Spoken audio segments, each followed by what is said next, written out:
The witch trials, a dark chapter in European history, saw tens of thousands of individuals, primarily women, brutally persecuted and executed on charges of witchcraft. These persecutions, spanning from the 14th to the 18th centuries, left an indelible mark on the social and religious fabric of Europe. Driven by a complex interplay of religious zeal, political expediency, and social anxieties, the witch hunts stand as a stark reminder of the dangers of unchecked power and the vulnerability of innocent lives caught in the grip of fear and superstition. The scale of these persecutions is staggering. While estimates vary, historians believe that anywhere from 40,000 to 60,000 people were executed for witchcraft during this period. These victims were overwhelmingly female, often from marginalized segments of society: the elderly, the poor, the widowed, and those who challenged societal norms. The methods of execution were as varied as they were gruesome, ranging from burning at the stake to hanging, drowning, and torture. This period of intense persecution, often referred to as the Burning Times, was fueled by a climate of fear and suspicion. The specter of witchcraft, seen as a potent threat to both religious and secular authority, permeated all levels of society. In this context, accusations of witchcraft could have devastating consequences, leading to the swift and brutal demise of the accused. The Church, with its immense authority and influence, played a pivotal role in shaping the narrative of the witch hunts. While often portrayed as a righteous crusade against heresy and the forces of darkness, the Church's motives in pursuing these persecutions were far more complex and often intertwined with secular concerns. The Church's official stance on witchcraft was rooted in the belief that it represented a direct challenge to the supremacy of God and the teachings of the Church. Witches were seen as agents of Satan, wielding supernatural powers to inflict harm and spread evil throughout the land. This view was reinforced by biblical passages that condemned sorcery and witchcraft, providing a theological justification for the persecution of those accused of such practices. However, beneath the veneer of religious piety, the Church's pursuit of witches was often driven by political and economic calculations.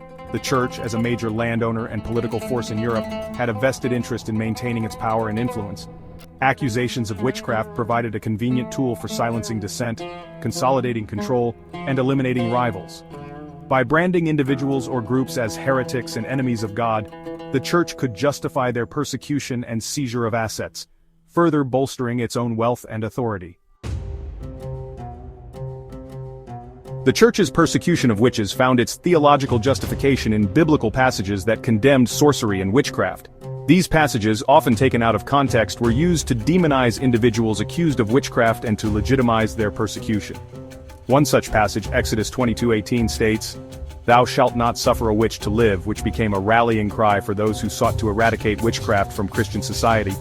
The Malleus Maleficarum, or Hammer of Witches, published in 1486 by Heinrich Kramer, played a particularly insidious role in shaping the Church's approach to witchcraft.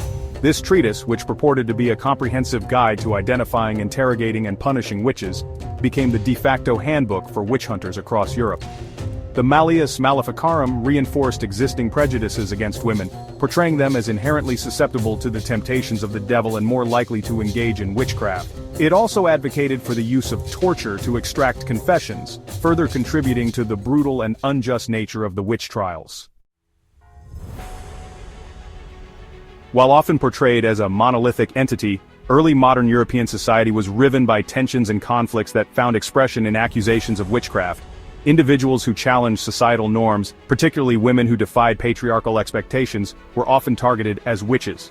These accusations served as a way to silence dissent, reinforce traditional power structures, and maintain social control. Women who were outspoken, independent, or who possessed knowledge or skills that challenged male authority were particularly vulnerable to accusations of witchcraft. Midwives, healers, and women who lived alone or on the fringes of society were often viewed with suspicion and readily accused of consorting with the devil. These accusations served as a way to undermine their influence, limit their autonomy, and reinforce traditional gender roles that relegated women to subordinate positions within society. The witch trials therefore became a tool for suppressing dissent and enforcing conformity. By branding individuals who challenged the status quo as witches, authorities could discredit their views, silence their voices, and discourage others from following in their footsteps. The fear of being labeled a witch and subjected to torture and execution cast a long shadow over society, discouraging open expression and fostering a climate of fear and suspicion. Follow, like, and share for more dives into the hidden realities of the Church.